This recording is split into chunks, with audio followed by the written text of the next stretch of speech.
Alrighty, well, welcome everybody. Thank you for joining us today. My name is Andrew Doffney. I'm the Instruction and Outreach Librarian at the New Jersey State Library. And it's my pleasure to present our speaker for today, Stephanie Fox. She is the Resource Interpretive Specialist with the New Jersey Divisions of Parks and Forestry, and she's been in that position for over 20 years, most of which have been served at the Delaware and Raritan Canal State Park. She is currently serving a role at the New Jersey Park and Forest Service in the Office of Communication, Interpretation, and Education, promoting and creating opportunities for the public to enjoy New Jersey state parks, forest, and historic sites. She is looking forward to sharing her experience, knowledge, and enthusiasm for New Jersey's natural and historic resources with everybody today. So welcome, Stephanie. Thank you for speaking with us today. Thank you for having me. Before we jump into Stephanie's presentation, just kind of a few housekeeping items to go over. First and foremost, we will be taking your questions at the end of her presentation today, but please feel free to submit them at any time using the Q&A or the chat feature in the Zoom dashboard. Stephanie has provided me with a handout that has links to some of the different things she's going to be sharing and talking about today. Once your presentation gets underway, I will be sharing that in the chat so you can be able to download that. If you're having problems downloading it, don't worry, a copy of it will be sent to everybody in a follow-up email. There is a survey that's going to be available at the end of the webinar. If you have a chance, please complete the survey. We love hearing your feedback, and it really does help us as we kind of continue our programming efforts.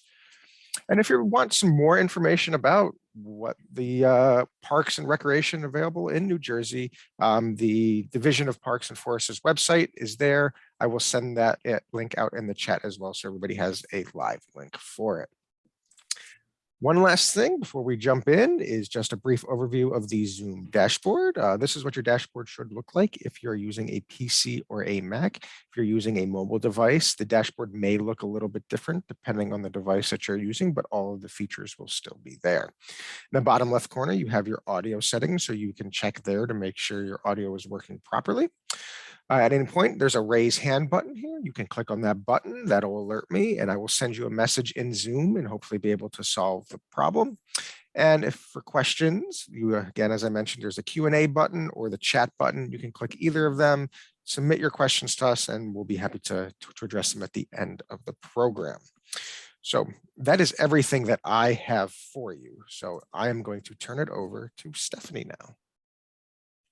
Thank you, Andrew.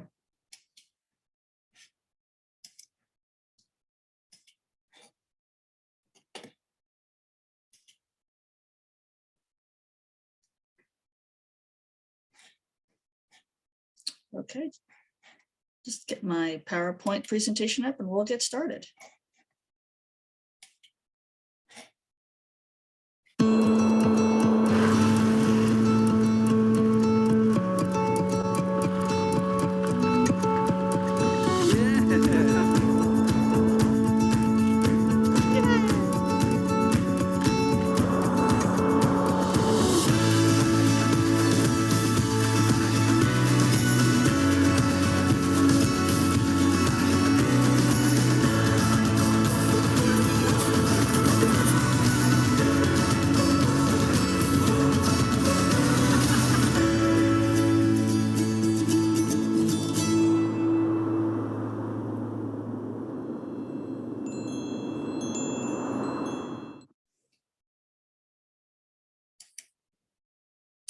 Good afternoon, and thank you for taking time out of your day to learn about what New Jersey State Parks has to offer. My name is Stephanie Fox. I am the Resource Interpretive Specialist with the Division of Parks and Forestry.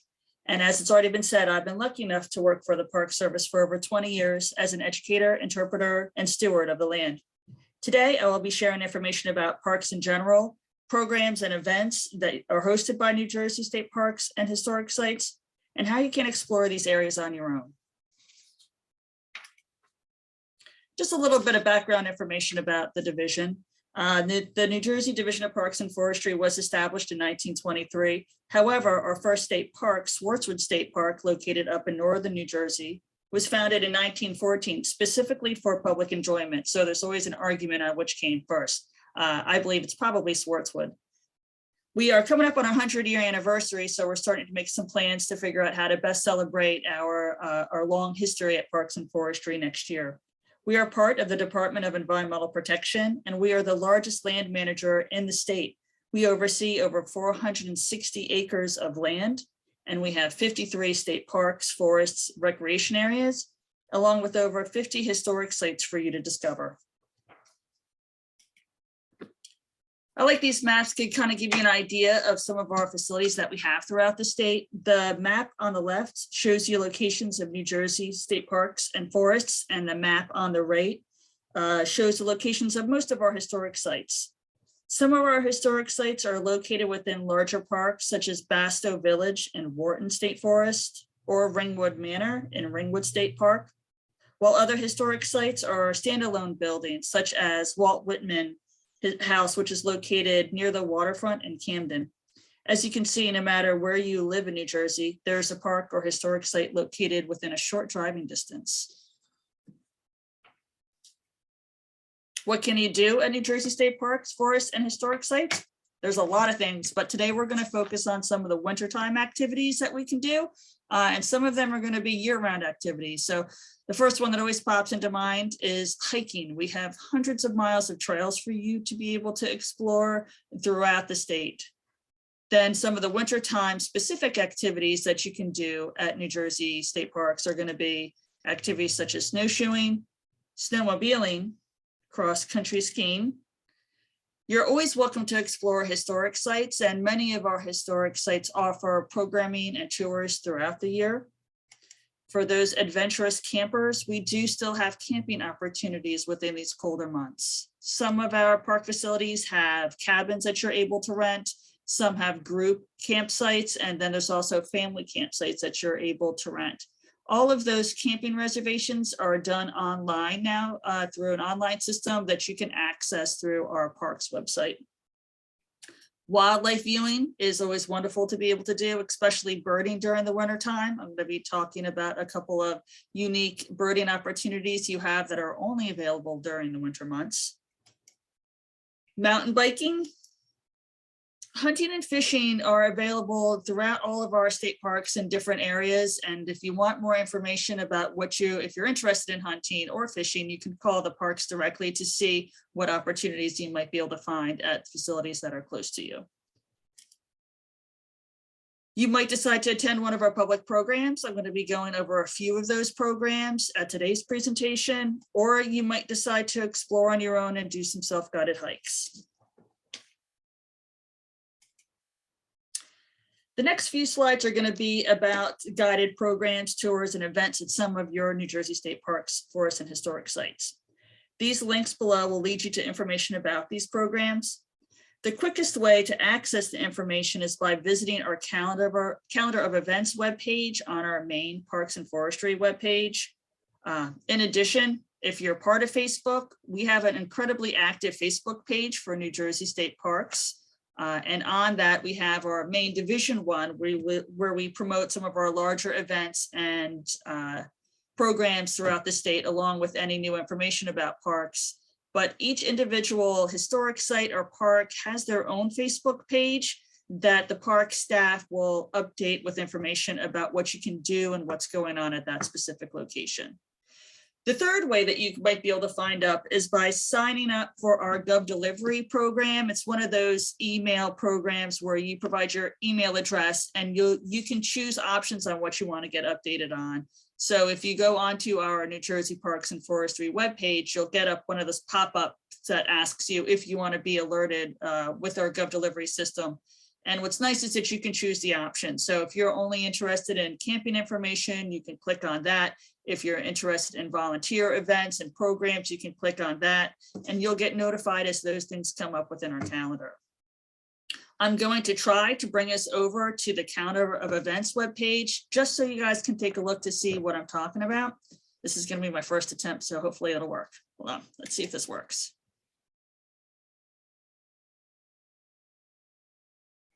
Okay, hopefully everybody's seeing this page. Yep, looks good. Okay, perfect. Okay, so this is what the page is going to bring you to. This is on the list of links that I gave to Andrew that's going to get sent out to everybody. So let's just click on this week and see what's going on. We try to have this updated about every 2 weeks. So if you're looking for an event that might be happening at the end of January, that might not be available on our website yet, just go back and check. But today's a great day if you wanted to go for a walk up at Kittatinny State Park. You'll see that they had their Wednesday Walker program. That's a program that the naturalist up there hosts every week that you could sign up to be able to go do.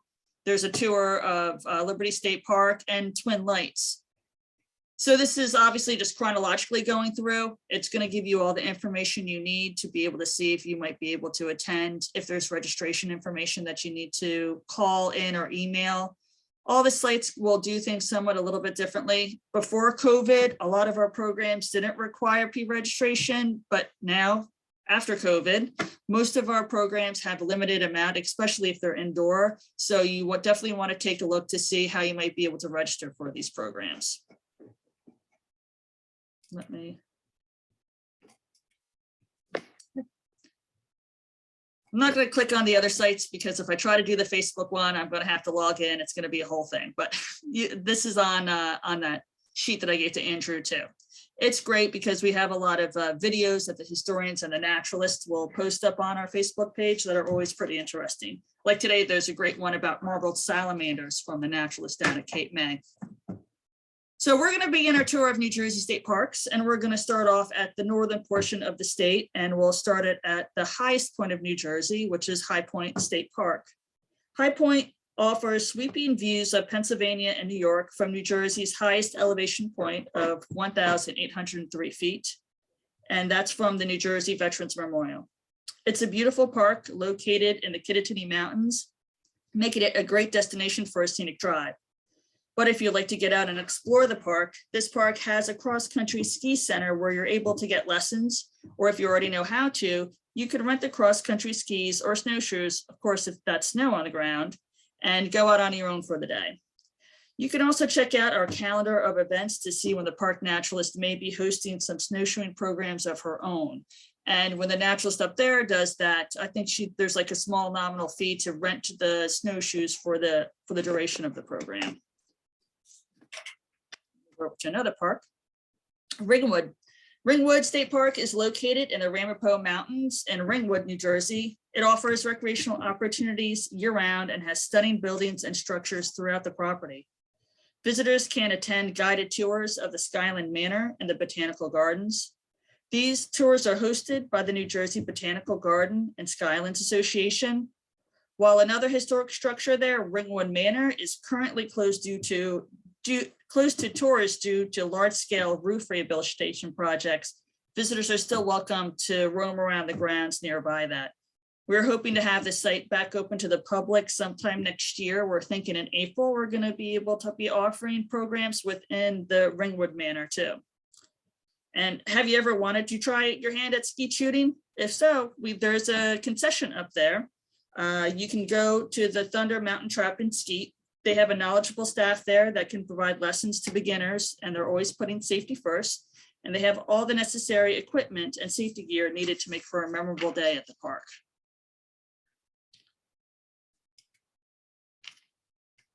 We're still up north and we're at Wawayanda State Park. I love the name of that park. Wawayanda is in Hewitt, New Jersey, and it has over 60 miles of trails to explore, including over 19 miles of the Appalachian Trail. It's well known for its beautiful lake where swimmers are welcome during the warmer months. However, there can still be a lot of activity during the winter months. Park staff hosts hikes that end with campfires, weekday and weekend hikes, and if conditions allow, guided snowshoe hikes.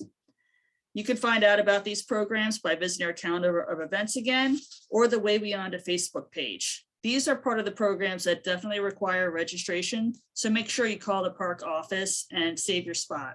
So this is one of the parks, if you're registering for one of their programs, they don't use Eventbrite, which a lot of our other facilities do. They ask you to call the park office. And when they get you on the phone, they might be able to tell you any other additional information you might need to be prepared for the program, especially the night hikes, just to make sure that you're prepared with the right gear so you're comfortable hiking around the park.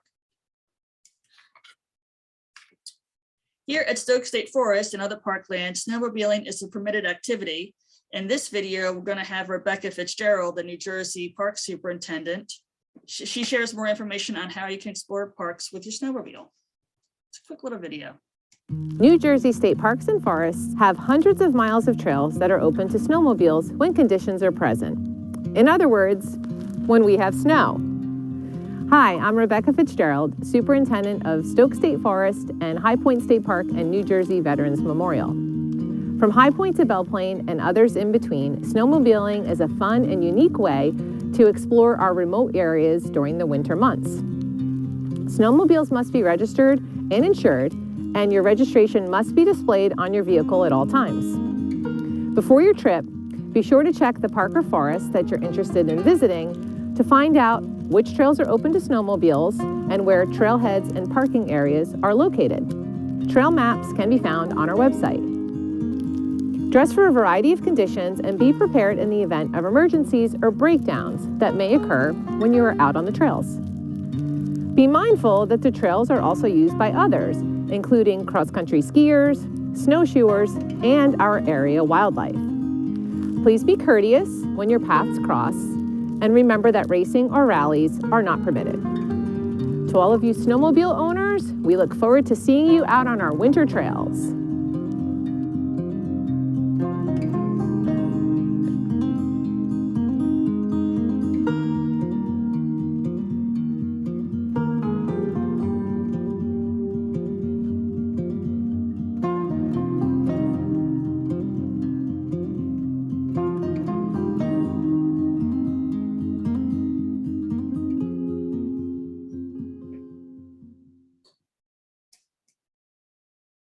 Okay, now we're going to be moving into central New Jersey, beginning at Washington's Crossing State Park.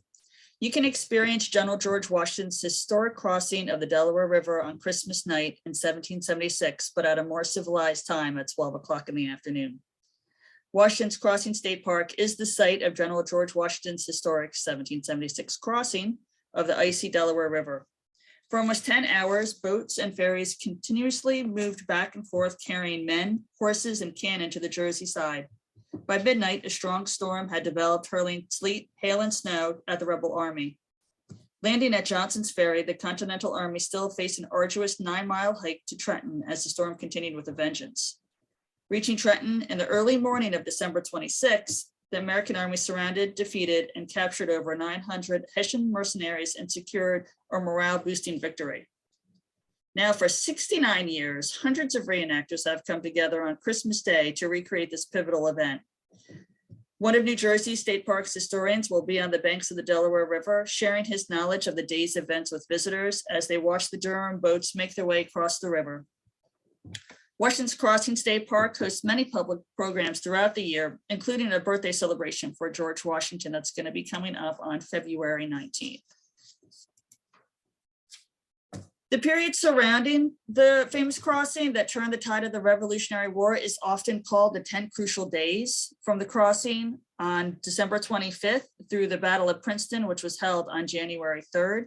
Washington and the Continental Army achieved 3 vital victories, ensuring the continuation of the Revolutionary War. These 10 crucial days, there's a ton of events that are surrounded with this topic that I'm going to click on this here. This is a great option for you to take a look at within the next couple of weeks if you're lucky enough to take some time off between the holidays. It's just going to bring you over to a map. I mean, not a map, but a calendar for the events. Not all of these events are happening at state parks. In fact, only a small amount of them are, and not all of them are happening in New Jersey. Some are happening on the Pennsylvania side as well, too. But let's say it's the day after Christmas and you're looking for a way to get out and walk around. You can see that on December 26th, there's 9 events that are going to be hosted, and the topic's going to be about these 10 crucial days. So if you click on the events on this page, give it a minute to wind up, it'll bring you to an additional page that will give you all the information that you need about location, time, and registration information about all the different events that they have, whether it be the Memorial Wreath Lane or a puppet show. That would be fun if you had some kids in the area with you for the holiday season. So this could give you a good option for different events for that 10-day period starting at Christmas time.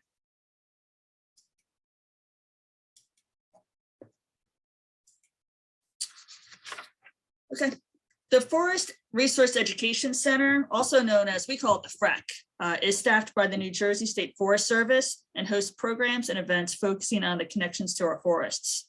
These connections include how we rely on forest products we use and the essential roles forests play in keeping our environment functioning.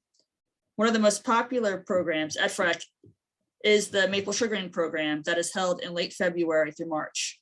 You can watch how the sap is collected from the maple trees and transformed into the sugary treat that we all call maple syrup at the Sugar Shack.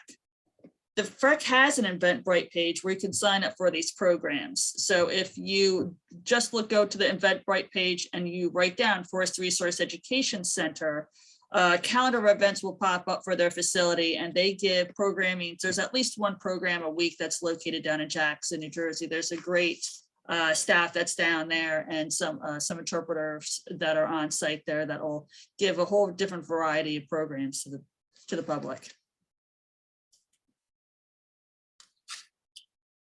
Well, New Jersey State Parks and Forests does have talented historians and naturalists on staff. We do have some areas that we rely on the expertise and volunteer efforts of our friends groups. Whites Bog Historic Village is one of those areas. Whites Bog is a village located within the boundaries of Brendan T. Burns State Forest, located in Browns Mills, New Jersey. The Whites Bog Preservation Trust are the caretakers of this historic village, offering a variety of programs to introduce visitors to the former Cranberry Village, as well as the rich natural resources that can be found in the Pinelands. More information on how to register for these programs can be found at their website, whitesbog.org.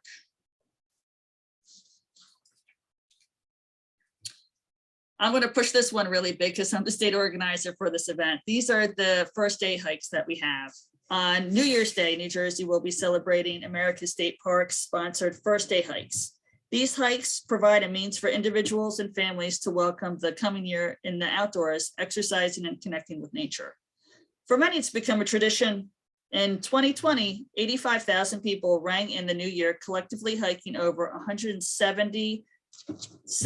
366 miles throughout the country on guided hikes. This year, New Jersey is hosting 28 hikes throughout the state. Some are short and sweet, and some are long and arduous, but all hikes are a great way to welcome in 2022.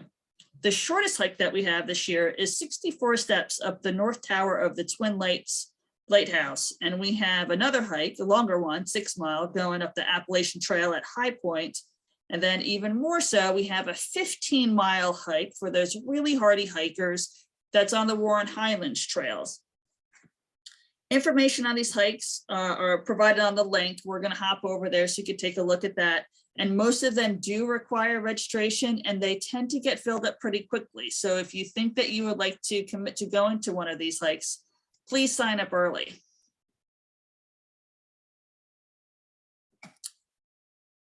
The way that we designed our website this year for this is that we thought it would be a good idea, instead of listing the parks alphabetically, is what we used to do, is we decided to do it regionally. So let's say that you were living in Southern New Jersey and you wanted to go by a park that might be close to you. You click on that option that gave you the options for the Southern New Jersey. And each region probably has, they're about evenly spaced. So each will have about 7 or 8 options for hikes within each area. This will give you the detailed information that you need to make your decision on whether or not you'd like to be able to attend that event. One of the most important things that we have on there is the contact information for all the hike leaders. So if you need to get additional information, you can reach out to them. Some of them give their personal phone number, some of them give their work phone number. So I have to put a big shout out and a thank you to the volunteers and to the park staff who are willing to give up their first of the year to help bring more people out to the outdoors to enjoy the first day of the new year. Let's hop on back. This is just a nice little video that we're able to make in 2019 with some of the hikes that we had on there. Unfortunately, last year, due to COVID, we had to cancel out all of our programs, even though they were going to be outdoors. This year, we are very happy to say that we're able to sponsor them again. Many of the hikes do have limitations on registration. And if there's any indoor portions of the hike, such as the lighthouse tour, we are going to be requiring that people wear masks for any kind of indoor portion of that. So let me get this video so you can get a kind of idea. But for me, when I looked at this, kind of made me sad to see how many people were able to gather in large numbers back then, and hopefully we'll be there again sometime.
As a naturalist, I understand the value of interpretive programs, but I also understand sometimes you may want to go out and explore on your own.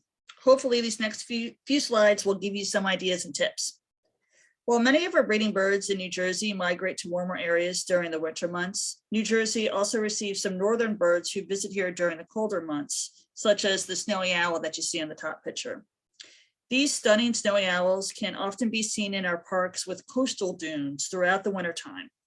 People are welcome and encouraged to see these winter visitors, but we do ask that people keep their distance so not to cause stress to the owls. If you're not familiar with these owls, they actually they're very visible during the daytime. They're diurnal and they like just kind of hanging out on the dunes. So they're very easily spotted and seen. And especially Island Beach is a great spot to go look for it, but Liberty State Park will oftentimes have them, and even down at Cape May. And so any areas where you have these coastal dunes is an area that we might be able to get lucky enough to be the winter home for one of these. I mean, they're just beautiful birds. We do ask for people to stay off the dunes, not only in the wintertime, but in all the seasons. Dunes are a really critical habitat, and they're really important to the survival of the parks just themselves to be able to help with erosion issues that we have. They provide habitat to wildlife, especially birds like these snowy owls, and they're really sensitive to foot traffic. One of the activities that Island Beach just had a couple of weeks ago is that they had a volunteer effort going onto the dunes to plant dune grasses. So we are trying to have an effort to make sure that we're bolstering the environmental protections of these dunes in our parks that we have. So if you're interested in volunteering for those types of activities, once again, take a look at our website and you can see when those opportunities will be able to come up. Island Beach does take Christmas trees to help rebuild some of the dunes. The first year they did it, it was such an overwhelming success. They did not know what to do with all the Christmas trees that people were bringing to them. There was a huge line going all the way out with people dropping off their Christmas trees. So to make it more manageable this year, they put a cap limit of, I think it's 300 Christmas trees to be able to drop off. And what they do is they kind of trench in the sand and they put the Christmas trees in, put the sand on top to kind of create a little bit of a dune raised area that they'll be able to plant grasses on in the future. Other parks such as Liberty State Park and Barnegat Lighthouse are well-known winter birding areas where waterfowl, including this harlequin duck, which is the duck down at the bottom, another beautiful, stunning bird to be able to see, can be seen in that area, along with buffleheads and ruddy ducks and some other really like boldly colored waterfowl that you'll be able to see in these inlet areas. So you can go down to the Barnegat Lighthouse to have a nice inlet over there, and at Liberty State Park too, where the water's a little bit quieter. A lot of times you'll see the waterfowl hanging there. And you don't need to be an expert birder to enjoy seeing these birds. So you don't need binoculars for some of these either. You can just kind of see them with your eyes. Hiking is an outdoor activity that can be enjoyed year-round, and I hope this video give you a little bit more information on how to make sure that your next winter hike is successful and rewarding.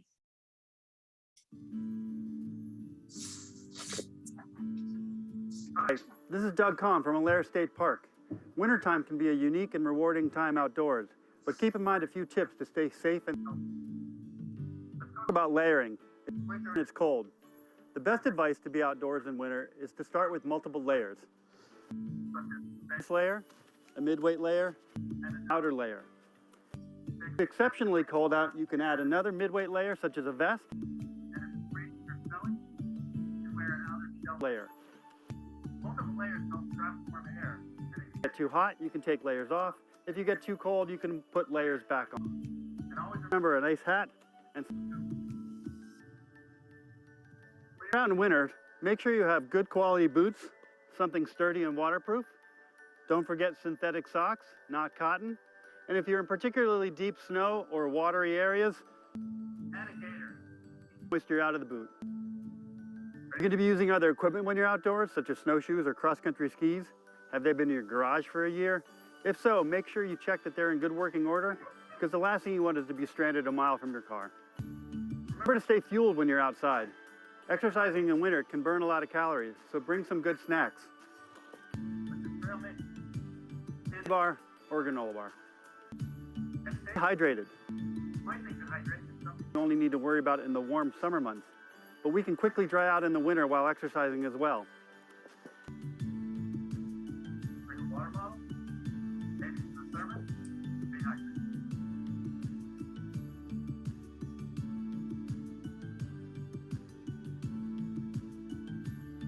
Two other tips for staying safe in the winter. Go out with someone else. For safety. At the very least, carry your cell phone and let someone know when you're going to be back. And finally, go out in daylight. It gets dark early, so start your trip early and be home by dark. Have fun in the wintertime. It's a great time to be outdoors, but be prepared.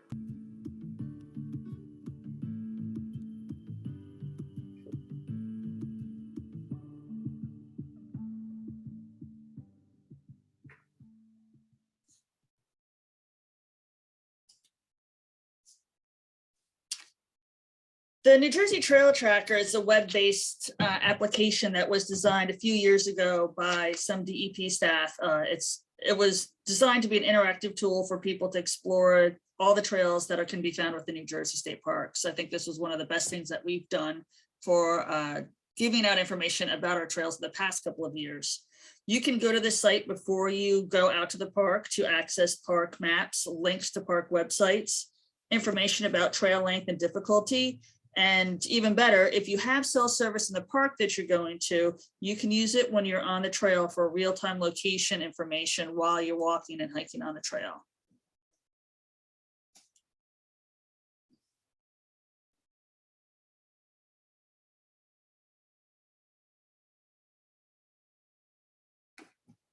So as you can see, we have a lot of state park emblems on here, and each one of those emblems represent a different state park facility. So we're just going to go, let's go down to Brendan T. Byrne.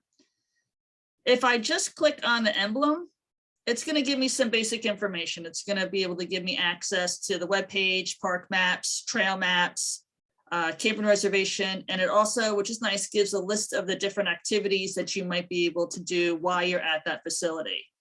But if you scroll in even closer, you can see that that'll bring up the trail system for you. What I love about this in areas where you do have cell service is that if you're walking on the trail, your location will be denoted by a little white dot, so you can see exactly where along this trail that you're going to be. Now, if you're checking this out before you go and you've never been to this park and you're thinking that you want to do a certain level hike, you can just click on the trail color itself, and it'll give you the information that you need. It'll tell you not only the name of the trail and how the trail is blazed, but the difficult rating and even what surface it has on there. So these down in South Jersey, a lot of our trails are sandy. Other ones like the park that I work at, the DNR Canal, it'll say that it's crushed stone. So it kind of gives you an idea that bicycle riding would be much easier to do on there as opposed to like a dirt trail. And once again, it gives you all the different types of activities. So you can see if it's a multi-use trail where we allow different types of activities, where you might be sharing the trail with biking or horseback riders, or whether it's like a hiker only trail. All of our trails have been pretty recently GIS, so it's pretty much all up to date on there as well. One last tip that I'm going to give you is to definitely visit our website at www.parksandforestry.gov. On this webpage, you can learn more about the parks we've talked about today, along with the many other areas that you can visit. On the parks webpage, you can find more ways to explore on your own. We have a lot of self-guided hikes and activities, as well as nature and history related articles written by our park staff. So some can be like a cell phone tour that we have here from Basto, from one of our friends groups who developed that, to more of interpretive brochures. There's a great one for the Cedar Swamp Trail that's up at High Point that you're able to download. There's also, if you have younger kids, we have a lot of our activity books up there and nature crafts for children as well as adults. And we have a section that has historical recipes, which is kind of fun to take a look at. So it gives you a lot of different options when you click on the Discover on Your Own for state parks. And we're trying to add more information on there as we've been going along. It was a new effort that we had when COVID hit last year and we were all kind of sent back home for a portion of time. A lot of the interpretive staff got together to try to figure out how can we still do outreach to our public to let you guys enjoy the public lands while we're not there, to be able to still share the information that you might be interested in. And for those days when you can't get out of the house, we have these video vignettes like this one from Double Trouble that has happened at a lot of our historic sites. So it kind of gives you an idea of what you might be able to see and decide if you want to go visit one of these historic sites. Welcome to the Double Trouble Village State Historic Site in the aptly named Double Trouble State Park. I'm Andrew Anderson, the village historian, and today we're in the Cranberry Sorting and Packing House. Double Trouble Village was the last commercial cranberry farm and company town here in Ocean County, New Jersey. Through about the mid-1960s, families of 30 to 50 migrant workers would come here in the fall during the harvest season and hand-pick cranberries off the vine. They would use cranberry scoops, so wooden box with metal tines that would be raked through the vines to pluck the berries. Then the berries would be loaded in boxes, brought here to the Cranberry Sorting and Packing House, where they would be sorted, separating the bad berries from the good berries, and packaged and shipped to market right from here. Starting about the mid-1960s, this building became obsolete. The technology changed. They started to do the modern water or wet harvesting, flooding the cranberry bogs, going through with a machine that knocks the berries off. The buoyant berries would then float, and then they would be corralled and removed from the bogs. So pretty much overnight, the industry changed, and buildings like this started to go by the wayside. A lot of them were demolished, collapsed. So this is one of the last, if not the last in the state, with the original machinery still intact. And we're fortunate enough to still have it here at Double Trouble Village.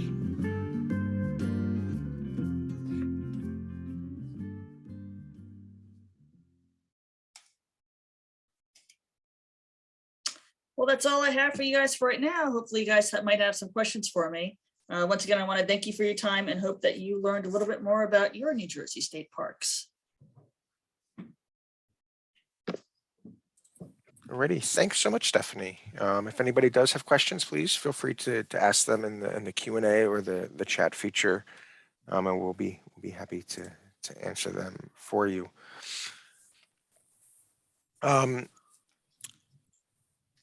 Looks like we have one coming in. What type of activities are pets allowed to partake in? Pets are allowed to partake in a lot of our public hikes that we have. So like, for instance, on the first day hikes, that's one of the things that we definitely noted on there. If you want to bring your dog along, we just always require for any of those animals that you bring along that you have them on a 6-foot leash, but they're definitely welcome. And that's a huge amount of people that come to our parks. It's a great place to walk your pets. So each of those are going to be individual, but they're definitely welcome. And I'd say the majority of, definitely the first day hikes, the majority of them do welcome dogs. Can you rent snowmobiles, kayaks, small sailboats, bicycle, horses at any of the parks? There's no places to rent snowmobiles or horses that I'm aware of. I think there might have been an outside concession that might have been doing something over at Alair State Park. But a lot of our areas do have canoe concessions, canoe or kayak concessions. So if you know that you'd want to go to a park, that's usually something that's noted on our park's webpage. And if it's not, you could always give the park a direct call to see if they might know of a concession nearby. So I know like at the park that I'm at the DNR, we do have a couple of places where you are able to rent canoes and kayaks, and there's a couple of bike concessions as well too. And for the person that asked about pets, it just popped into my mind. We do have some pet-friendly campgrounds too. So I think there's maybe about 6 or 7 parks that have camping where we invite you to bring your dogs with you to that as well. Great. Do you have an idea of what the most popular winter activities are? I'd still just go with hiking just because it can be done year round and people are always out and about doing that. And no matter what kind of weather condition, you can tend to be able to go at least for a walk in one of the parks.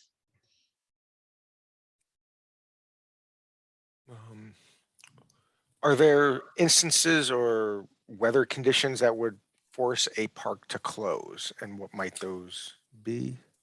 Definitely. So if there is a state of an emergency, if the governor declares that, oftentimes we'll have to close down the parks within those areas. And we would have that noted on our Facebook page, but that's something that comes out on our Gov Delivery reach out from that email reference that I talked to at the beginning of the program. If we needed to close it, usually just for road safety issues, or if there's flooding events that's happening at portions of parks, so that's just not safe to have people going near those resources, we might have to close off the parks.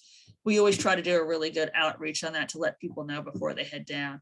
And then sometimes, if we're overcrowded, like sometimes our parks during the summertime, a lot of people like to go, so sometimes we hit capacity. So we do close our parks if we've hit capacity as well too.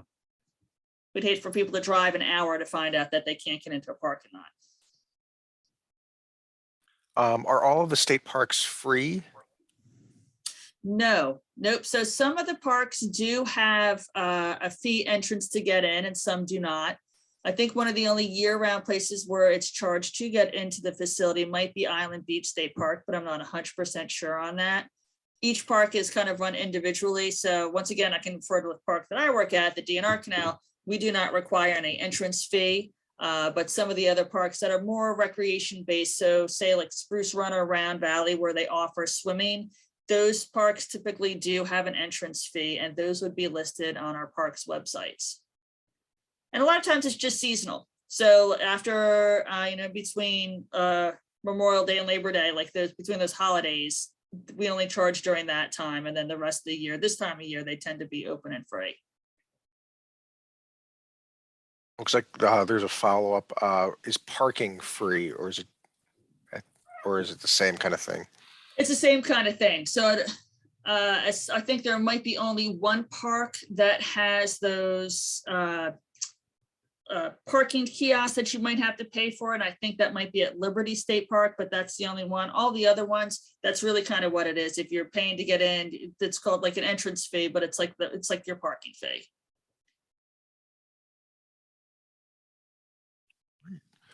A few people thanking for the presentation. It was very informative. So that's great. We can give it a few minutes, see if there's any other questions. But is there anything you'd like to add or elaborate on? Not that I can think of. It's hard to kind of go over everything that New Jersey State Parks can offer. So I would just definitely say reach out if you have a state park or historic site near your area. Give a call or check out the website and find out some more information about it.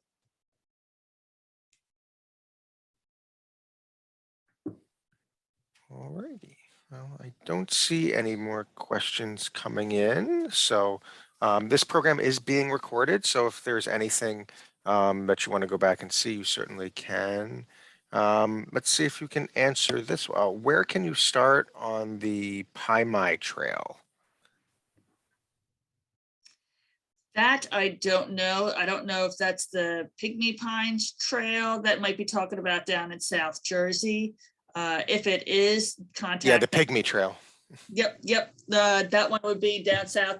Not too familiar with the trail systems down there. I'd have to unfortunately just refer you over to give a call to that park. Or even better yet, just go to that New Jersey Trail Tracker and find Pygmy Trail on that area. And that should tell you the information that you're looking for. Certainly, and you can find the Trail Tracker's web address in the handout that was given. So.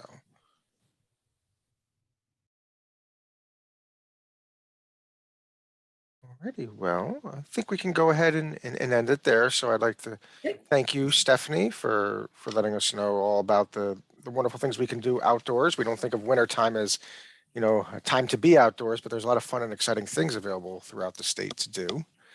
So thank you for that. And then absolutely. And I'd like to thank everybody for attending. I hope you found it informative. I hope you come back for some of our upcoming programs here. We do have we have a virtual author talk coming up for Patriots Week. So please check out our calendar if you're interested in that, talking about George Washington, New Jersey, and the American Revolution. So please think of that, and also look at the 10 crucial days and find out maybe what's happening near you if it's something that you're interested in. So just like to end with be safe, be well, and hopefully we can all see each other soon. Thank you.